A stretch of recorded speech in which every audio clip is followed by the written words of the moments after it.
My name is Brian Boyle. I'm the Executive Director and General Counsel here at American Promise. And Julie? And I'm Julie Brogan, a Senior Legal Fellow working with Brian. And thank you all for being here. So just, I'll be sharing my screen in a moment. Just wanted to go over some logistics. As I said before, it'd be great, pop your name in the chat, let us know who you are. Also, we're gonna leave like probably at least 15 minutes toward the end for questions. So I would ask that as we're going through the presentation, if folks can stay on mute, and if you do have a question in the middle of the presentation, just raise your hand and I'll try to make sure that we get to it. We will have time at the end for questions as well. So with that, let's just dive right on in. Chris, could you just tell me you can see this? Okay, great. Well, again, welcome. The purpose of today's Lunch and Learn legal briefing is to introduce you to the work of the American Bar Association Task Force for American Democracy by way of the working paper that we recently submitted. And so the agenda for today's call is really 5 parts. First, we just want to go over, for those of you who aren't aware, what is the mission of the task force? And then we'll talk a little bit about what does the public opinion data show about the relationship between money and politics and civic trust and stability, which is one of the things that's being addressed by the task force. Then we'll get into the heart of the issue, which is really the big structural constitutional question, which is who gets to decide, who gets to make the rules in this area of money and politics. We'll explore how the Supreme Court has answered that particular question, and then finally close with how the American people can answer that question. And we have some specific follow-up action items that we'd love for you to all consider. So just briefly, for those of you who didn't hear, in August, the American Bar Association, at the initiative of the new president, created a task force for American democracy. It's being co-chaired by former Judge Luttig and former Secretary of Homeland Security, Jeh Johnson. So, it's a cross-partisan panel really exploring the ways to make sure that American democracy is strong and able to withstand the various challenges that it's facing in the short and long term. And so, and this is all on the ABA's excellent website, they talk about the task force is going to be considering a number of things that go to the health of American democracy, including the importance of having an enduring democracy, making sure that people have confidence and are motivated to participate, and that any barriers to participation and representation are addressed by the task force. And I just wanted to highlight that also in their mission, they will be considering potential changes in federal, state, and local practices and constitutions. And so at the invitation of the task force, we submitted the working paper, which I believe you all have. I'm hoping maybe somebody from the American Promise team can just quickly pop a link to that working paper in the chat. Our working paper really addresses why we believe the task force should consider at least one potential constitutional amendment as part of its work. So now I will turn it over to Julie to talk a little bit about the public opinion data. Right. So what we found is that public opinion data does show a relationship between the amount of money in the political system and civic trust and stability. And there are a number of polls out there, but we'd like to focus today on a recent comprehensive survey of American public opinion by the Pew Research Center that was released in September and aptly named Americans' Dismal View of the Nation's Politics. One of the major conclusions of that study is that majorities say, and I'll quote, majorities say the political process is dominated by special interest, flooded with campaign cash, and mired in partisan warfare. And just a sampling of that study is here, and you can see in the bubble graph that these are 16 negative adjectives that just popped into people's heads when they were asked to describe, they weren't prompted, they were asked to describe the system. And the two most frequent words were divisive and corrupt. And what people mean when they say divisive is that the government is not focusing on what it should be. 78% of people think that they spend too little time on the important issues facing the country and instead appear to be focused on inter-party squabbles and the 2024 presidential election. And when people use the term corrupt, they're not talking about quid pro quo bribery. Rather, they're talking about the more pernicious co-opting of the system by interest, first of all, campaign donors, secondly, lobbyists, and thirdly, business interest in the district.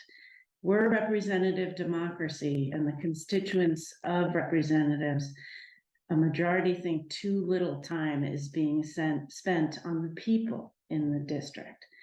And it's fair to ask the question whether this is actually true. Is it just a perception, or do these interests have more influence on public policy?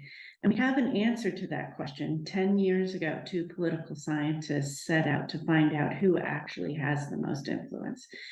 Martin Gilens of Princeton and Benjamin Page of Northwestern looked at 20 years of data, up to 1,800 public policy issues, and found that we, the people, ordinary Americans, have virtually no influence on public policy in America today. Who had the most influence, they found, were business elites, well-funded, narrowly focused public interest groups. So I think we can agree that that is not how the government is supposed to function. So it's not surprising that a majority of Americans in this poll favor putting limits on spending in elections as a way to reduce the influence of money in elections.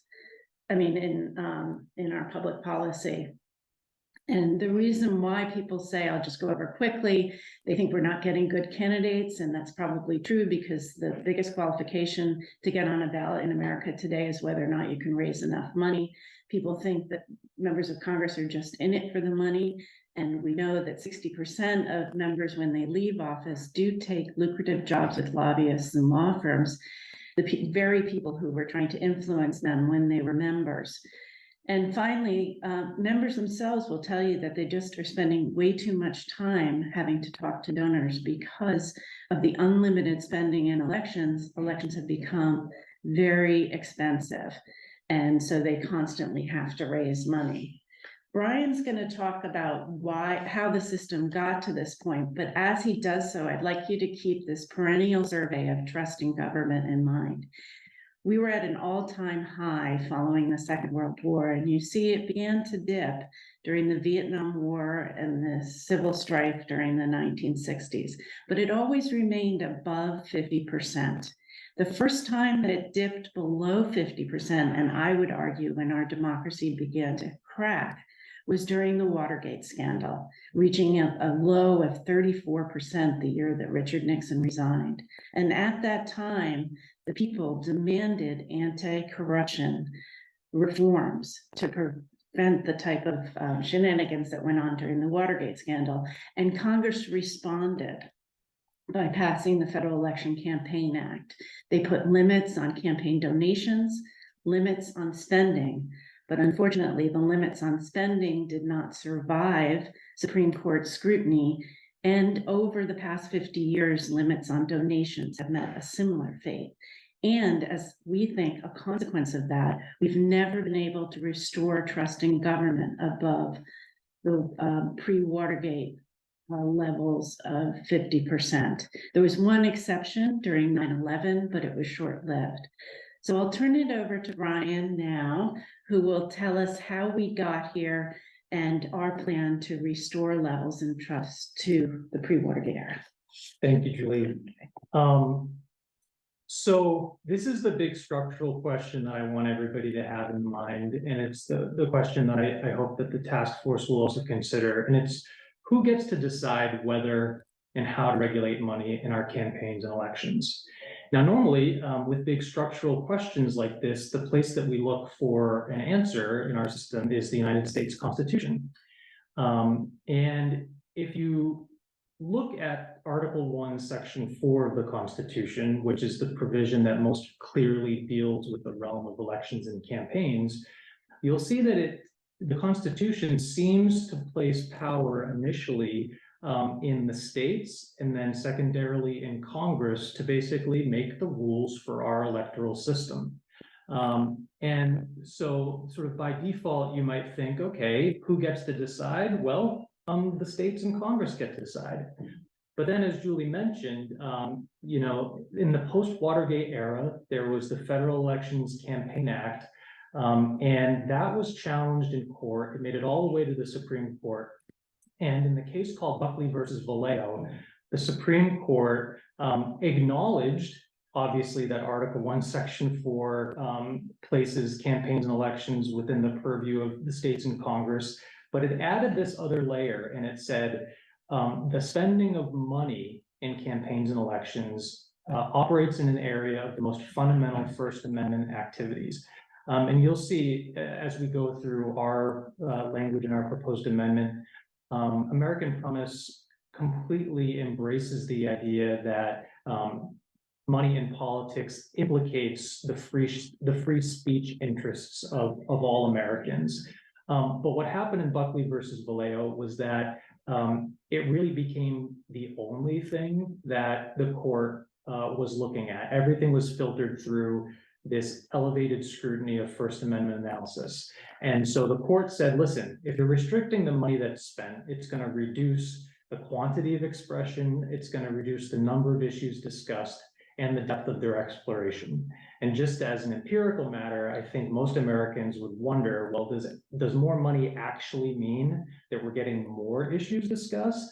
And are they being discussed in greater depth, or are we hearing sort of the same old partisan squabbling, and the depth of exploration is really heightened rhetoric around sort of name calling and amping up our emotions?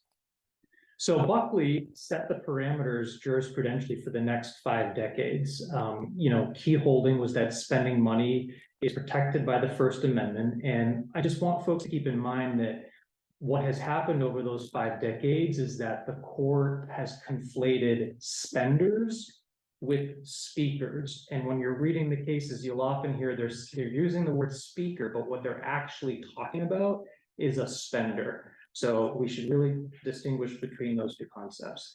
In Buckley, the court also applied exacting judicial scrutiny, which requires that any regulations be closely drawn to basically advance a sufficiently important interest.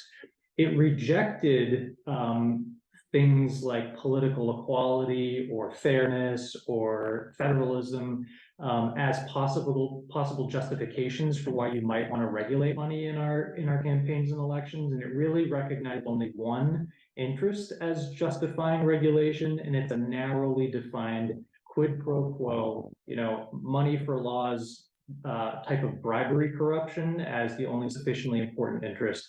And as Julie mentioned, Buckley does allow for some limits on contributions, but really no limits on expenditures. Wanted to note, though, that Justice White in dissent was already pressing on the big structural question of who should be deciding. And in his dissent, he said, listen, we've got an unelected court here. These are people that don't come out of a history of electoral experience, and they are claiming that they know more about what is going to pose improper influence on candidates than the majority of Congress in a bipartisan way that passed the law at issue in Buckley and the president who signed it. You know, the court is overriding those other 2 branches and saying, we know better. So what has the effect of the Buckley doctrine been? Well, really, it takes many things off of the table for policymakers who might want to do something to address the way that money influences our politics. So you can't limit individual expenditures in campaigns or elections. That's Buckley. You can't limit corporate spending in ballot questions or ballot referenda. That's Bellotti from the 80s. You can't limit corporate independent expenditures in elections, and that's Citizens United. You can't put caps on how much individuals contribute to various federal candidates. So an aggregate cap, if you wanted to say, one person can't contribute hundreds of thousands of dollars to all the candidates in Congress. That's what was part of the Bipartisan Campaign Reform Act, and the court struck that down in McCutcheon. The court also says you can't distinguish between different types of spenders. Again, they call spenders speakers, and they say you can't distinguish between human and non-human speakers. The court also says that you can't have a public funding scheme that would increase one candidate's resources if their opponents who aren't participating in public funding increase their spending. That sort of a scheme was held to be a burden on the exercise of free speech, an impermissible burden. States cannot regulate non-resident spending differently from resident spending in elections. Lawmakers can't set limits on candidates' personal loan repayment. So, somebody puts a personal loan to their election, then let's say they get elected. So now they are a person who's going to be holding office. They are allowed to continue raising money post-election to try to pay back those personal loans. And the court didn't think that posed a question of quid pro quo corruption even. And then finally, just big picture, the whole idea of trying to do anything to maybe level the playing field, that is considered a completely forbidden objective that policymakers aren't allowed to consider. So I also just wanted to point out, obviously, there's the originalism as an interpretive method has been on the rise in the past few decades. And there's really interesting scholarship that goes back and looks at whether, is Buckley and the whole Buckley doctrine an originalist decision? And so I would advise everybody to check out the work of Judd Campbell. We've quoted from his Law Review article here, where he says, listen, the founders who authored the Constitution and ratified the first 10 amendments, they would never have thought that regulation of money in politics was off limits by virtue of the First Amendment. They would have considered this to be an area subject to regulation that would promote the general welfare. So given that, hopefully, if at the very least, hopefully we've persuaded you that the Buckley regime, which has been imposed by the judiciary, has taken a lot off the policy table. We wanted to just kind of close out by talking about how might the people, the American people, answer the question of who should get to decide. So we're going to cover some fundamentals because I think it's really important to remember. At a surface level, we've been talking about money in politics, but at a much deeper level, and as Julie mentioned, we're really talking about what makes representative self-government work. And at the founding, the key idea that was going to make America different from every other country that had come before it was this idea of popular sovereignty, ruled by the people, power flows from the people.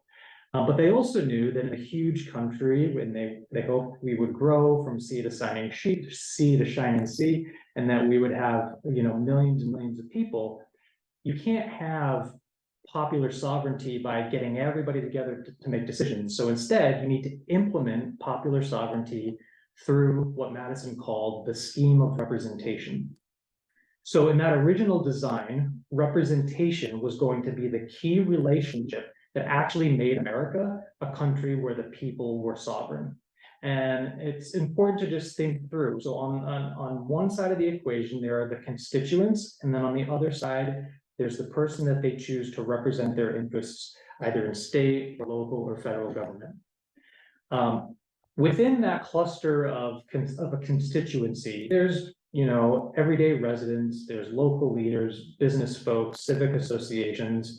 And nowadays, there's also a relatively small number of people who also happen to be political donors and constituents, right? So that's somebody who's actually making a donation to a person who is going to represent them in the state legislature or Congress. But by virtue of the Supreme Court's decisions going back to Buckley versus Valeo, there's a whole other side of the ecosystem here, the electoral ecosystem. You have non-constituents that are donating money in huge amounts, and you also have independent expenditures, right? Those are monies that are being spent, not being given to a candidate, but you can be talking about the candidate, you can be talking about their opponent, you can be talking about, the key things that are going on in the election that are associated with that candidate. And we won't go into all the detail here, but absolutely, the people that are running for office, they know who is making those big independent expenditures in their races. And it affects their incentives. It affects the positions that they're willing to take, and it affects whose agendas they're willing to push. Now, unfortunately, the Supreme Court has quite honestly been blind to the nature of that dynamic. They've said that the ingratiation and access that folks get from being big spenders in elections, that is not corruption. It can't even be considered corruption by federal or state lawmakers who may want to do something to address it. We think that that is fundamentally out of step with the founders' original design of representation. So we'll get to the language of the amendment that American Promise is championing. But we talk about we the people having compelling sovereign interests in representative self-government. And we want to basically, what this amendment is all about, of course, it's meant to address money, but at a deeper level, it's about strengthening the relationship between constituents and their representatives, making sure that representatives can even hear from their own constituents and that those folks' voices aren't being drowned out by an ocean of outside money, and that they can then respond to those preferences and truly represent the local and state interests that they're supposed to be representing.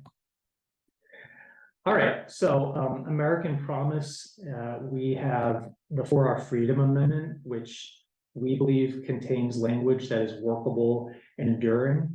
Now, of course, I just want to say there are a variety of different amendment proposals that have been, put forward going back even to the 1980s. And from our perspective, any discussion about a constitutional amendment to address the problem of money in politics is an important discussion.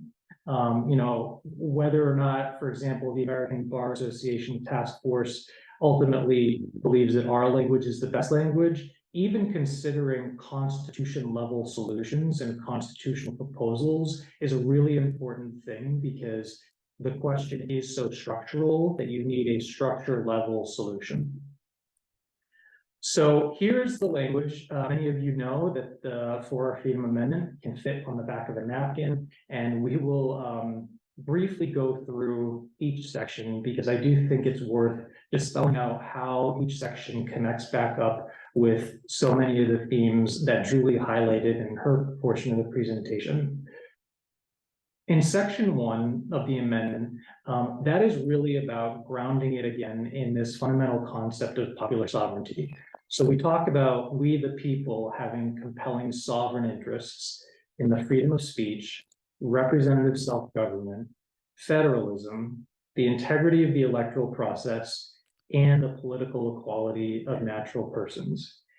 Now, the reason we have this section there, it's not just to ground the purpose of the amendment in implementing the idea of popular sovereignty, but it also recognizes that the Supreme Court simply got it wrong when it said quid pro quo corruption is the only compelling interest.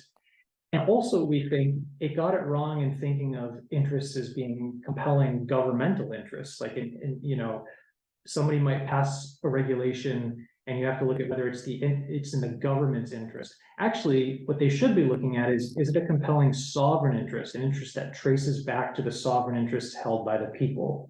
And so we've articulated these interests. We think that those should be something that state and federal legislatures can have in the balance when they are crafting different policies with respect to money and politics.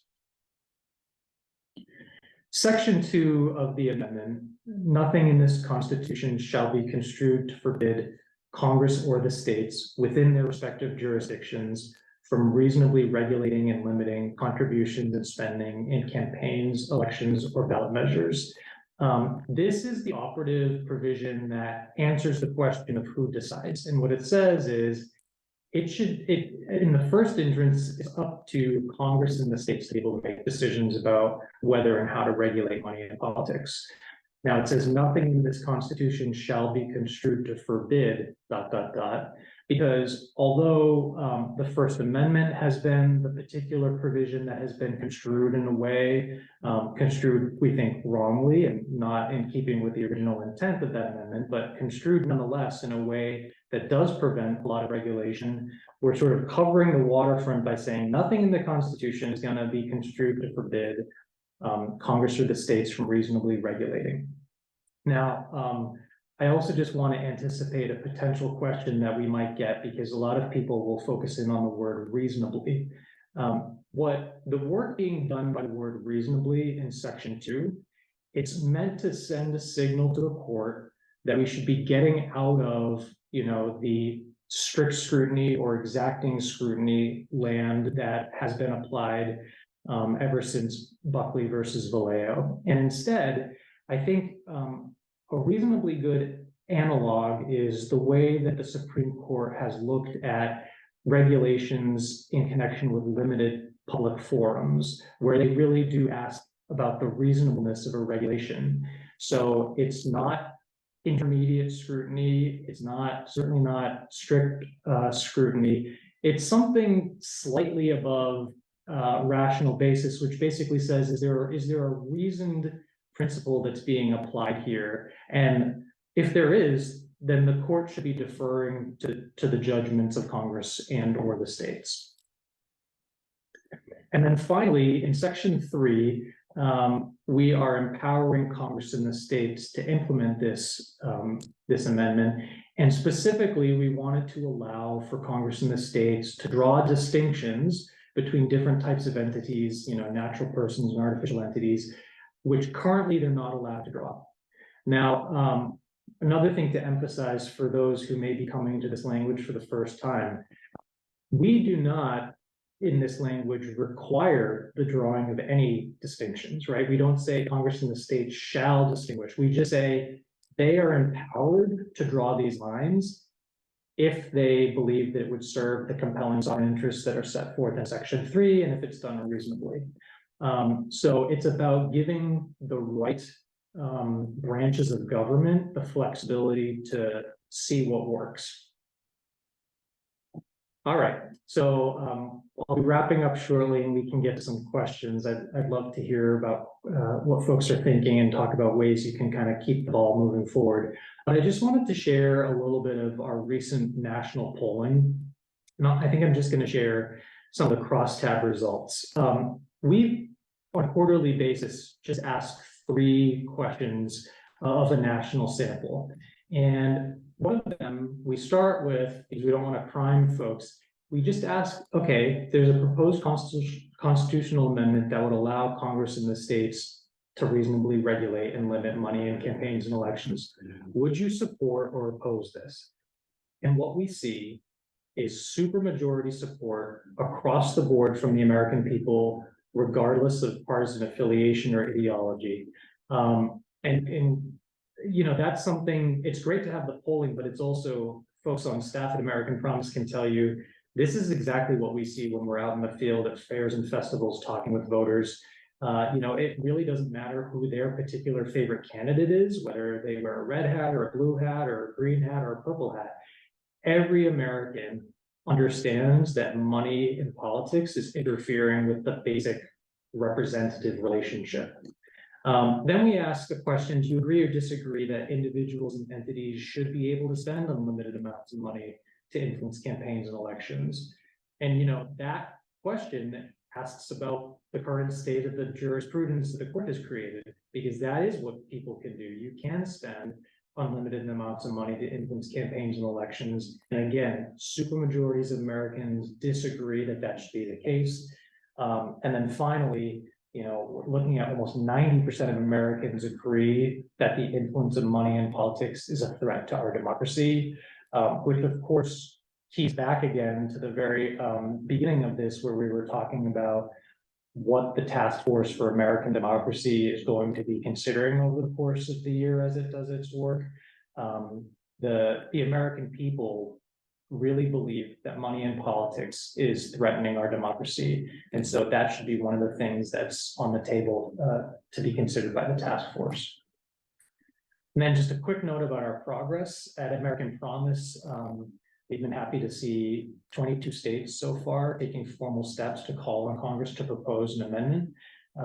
And the Article 5 nerds on the call will know that ratification, which is the second step, requires 38 states.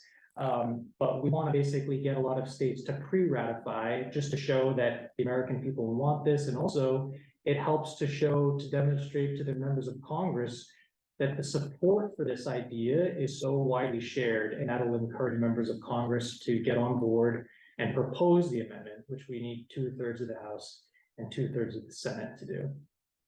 And I will just close by, and we can pop all of these in the chat, but we have some resources we wanted folks to be aware of.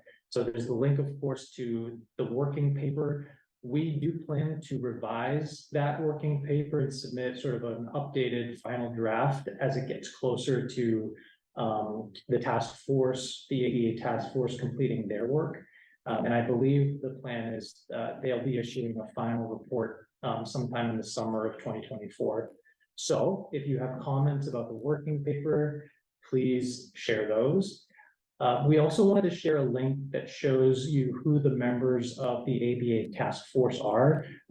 I think it's an incredibly impressive group, both on the task force itself and the advisory council. I want to just give a quick shout out to Elizabeth Yang, who has joined the call today. She's from the American Bar Association Task Force. She's one of the reporters, and she was able to share that email address. It's abademocracytaskforce@gmail.com. That is an email address that folks can send their comments or ideas to, so that the task force would consider that public input. And I'm sure there'll be other ways of getting public input, but we would encourage folks that if you are a supporter of American Promise's work, and in particular of the idea that constitutional amendment should be on the task force's radar, we would encourage you to share that feedback with the task force. We've also got a link to the text of the 4R Freedom Amendment. And then finally, a new feature for our website is we have an open letter from legal professionals, which is a way that you and your colleagues you can sign the letter, and it's a way of showing the depth and breadth of support among legal profession for a constitution level solution to the constitution level problem of money in politics. So with that, we'll conclude the presentation, and I would love to take questions if folks have them. And I'm sorry, it was hard for me to monitor the chat while we were going through the presentation, but feel free to raise a hand. Again, thank you for your time and attention.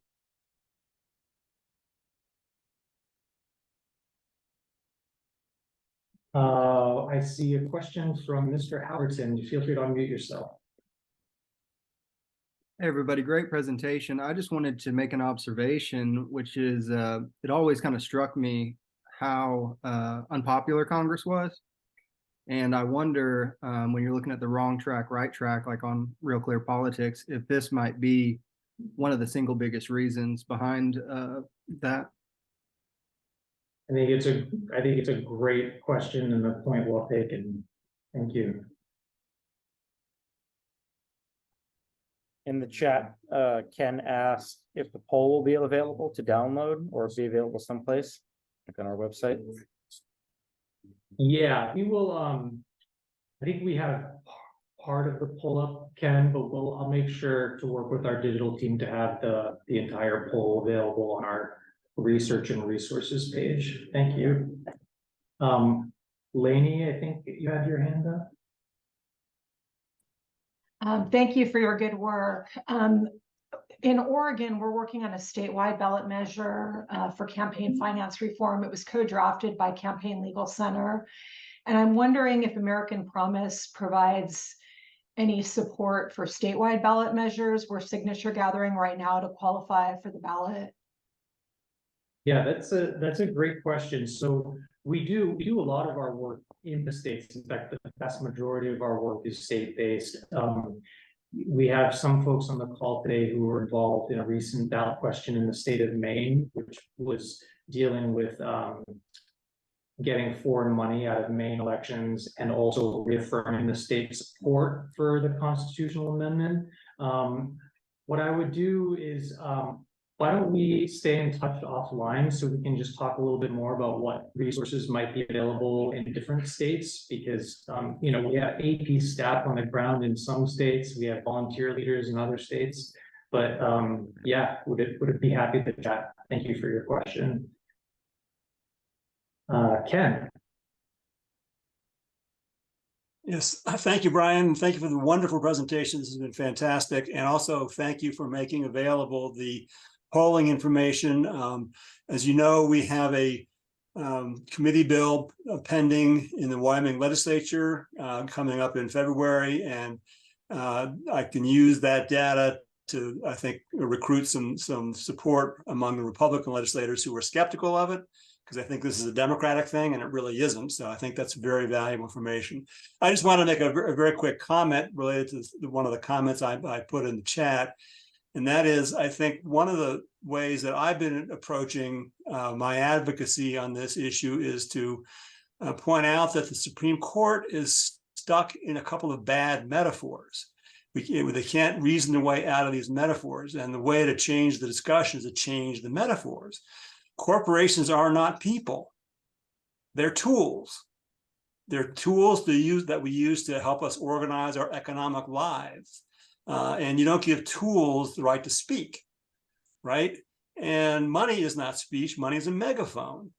It amplifies speech to the point where it becomes a nuisance, which you can regulate because nuisances can be regulated. So we need to start changing the metaphor, start talking about corporations as tools, and start talking about money as megaphones. And that, I think, is the key to my advocacy now on how to try and get ourselves out of these two destructive metaphors that have really corrupted our system. Yeah, thank you for that. And it also reminded me of something that I wanted to just highlight again about the For Our Freedom Amendment language, which is it really is intended to empower policymakers to make different decisions, to, you know, turn certain dials and adjust certain levers, but not to require a one size fits all. And so, for example, there may be some states that strongly agree with the sentiment that Ken just expressed, that there is a fundamental difference between, you know, corporations and other non-human entities, and so we want to distinguish between the way corporations can spend an election versus human beings. But there might be another state that has different reasons for charting a different path, and our amendment would allow for that, which means, like, you could have some great policies in place at some times and some policies that maybe make you scratch your head. But the solution for a bad policy under our new regime would just be a simple, normal, majoritarian legislative fix. So the state did something and then decided this is not working well. It would just be the state legislature that changes it, or it would just be Congress that changes it. But right now, because this entire area has been essentially like hyper judicialized by the Supreme Court, the only way you can experiment is by getting a constitutional amendment that says you have that power. All right, well, if there are no other questions, OSC, great. Tim. Thanks so much. You know, Tim Igo in Arizona, I'm struck by one thing Ken said about these phrases. You know, when I see Buckley and this focus on the quantity of expression, it's such a sadly reductionist view of what democracy is, quantity of expression. But anyway, I'm curious, and maybe you covered this and I missed it. How would this play out in national races? So let's say Congress takes one view, the California legislature takes another, and Nevada takes another. And what happens? Yeah, that's a great question. So, under the default of Article 1, Section 4, when it comes to state elections, right, and this is in our amendment language, we talk about the states and Congress within their respective jurisdictions. For state elections, states would be able to create their own sets of rules around spending in campaigns and elections. For federal elections, Congress has the authority to create rules that apply to federal elections. But I just want to know one thing. Currently, under Article 1, Section 4, Congress could, in theory, adopt a rule that said, for purposes of federal elections, we look to the applicable state laws in that particular state. They could do that right now under Article 1, Section 4, and they could continue to do that after our amendment is in place. Now, there may be reasons why they don't. There may be good policy reasons why they choose to have a uniform system, certainly for a race like president and vice president, which is a national race.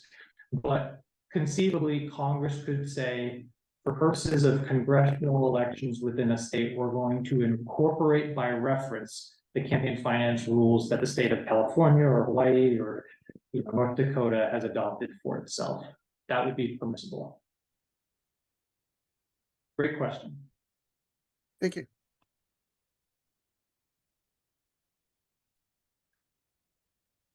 All right. Well, if there are no other questions, please continue to stay in touch. Please send us your feedback on the working paper. And also, we encourage you to reach out to the task force at the email address and let them know that how important you think this issue is. And also just wanted to thank the task force as well for the work that they're doing. I know that they're going to be carrying out lots of activities heading into the new year. So I would encourage all of our supporters to keep an eye on what the ABA Task Force for American Democracy is doing and support their work because, actually Julie reminds me of this all the time. Lawyers have an important role to play in moments like this. I think you're reminding me that the ABA itself had a critical role to play in the presidential succession amendment discussion. Yeah, the 25th Amendment. Yeah, and so it's great to have an engaged bar talking about this and sort of normalizing the idea that constitution level solutions should be on the table because we are at that kind of a moment in American history. So thank you all Thank so you. much for your attention today and have a great rest of your week.